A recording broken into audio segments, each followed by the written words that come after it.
Baba Saheb doctor Bhimrao Ambedkar पर कथित आपत्तिजनक टिप्पणी को लेकर कांग्रेस कार्यकर्ताओं में आक्रोश दिखा। शुक्रवार को कांग्रेस पार्टी के पदाधिकारी और कार्यकर्ता कलेक्ट्रेट पर इकट्ठा हुए और जोरदार विरोध प्रदर्शन किया। उनका आरोप है कि संसद में केंद्रीय गृह मंत्री अमित शाह ने भारत रत्न बाबा साहेब अंबेडकर पर आपत्तिजनक टिप्पणी की है। प्रदर्शनकारियों ने शहीद स्मारक पार्क से कलेक्ट्रेट तक मार्च निकाला। इस दौरान कार्यकर्ताओं ने गृह मंत्री के इस्तीफे की मांग करते हुए नारेबाजी की।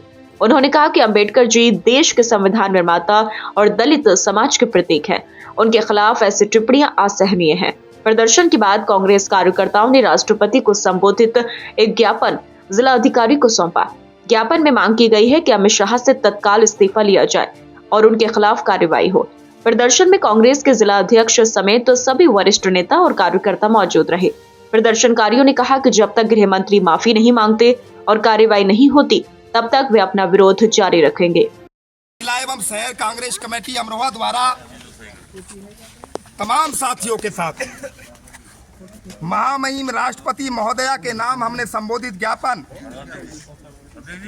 जिला कलेक्ट्रेट में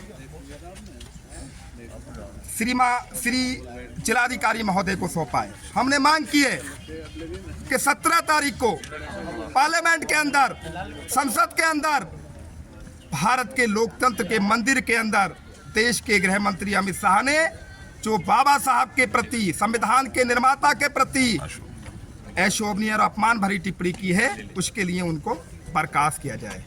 या तो देश के गृह मंत्री करोड़ों देशवासियों से इस अपने कृत्य के लिए माफी मांगे, नहीं तो महामहिम राष्ट्रपति महोदया या देश के प्रधानमंत्री उनको बर्खास्त करें। बाबा साहब ने इस देश को संविधान दिया,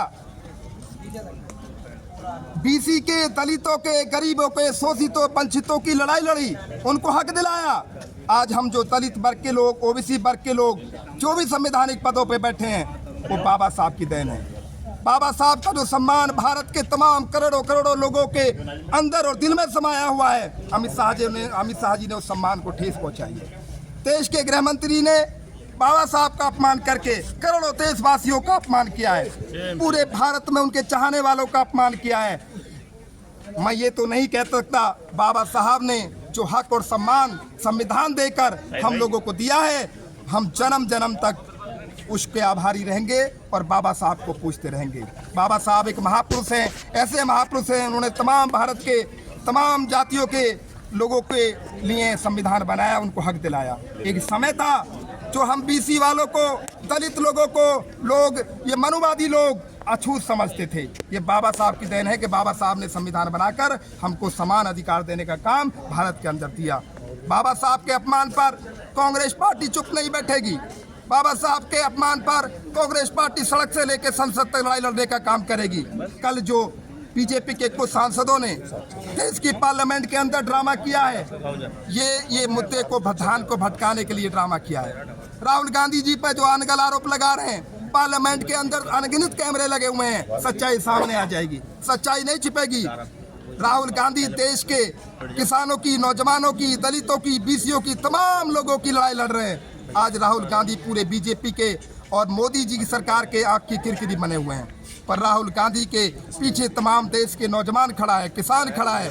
राहुल गांधी बीजेपी के षड्यंत्रों के आगे झुकने वाले नहीं हैं। राहुल गांधी निडर होकर, हम राहुल गांधी के सिपाही हैं, कांग्रेस पार्टी के सिपाही हैं, बाबा साहब डॉक्टर भीमराव अंबेडकर जी को मानने वाले हैं, उनके अनुयायी हैं। हम लोग बीजेपी की गुंडागर्दी के आगे नहीं झुकेंगे, हम लोग मुंहतोड़ जवाब देंगे। हमने मांग की है महामहिम राष्ट्रपति महोदय से, या तो अमित शाह जी को बर्खास्त किया जाए, नहीं तो उनको माफी मांगने के लिए कहा जाए। अगर अमित शाह जी देश से माफी नहीं मांगेंगे, उनको बर्खास्त नहीं किया जाएगा, तो ये लड़ाई लंबी होगी। जय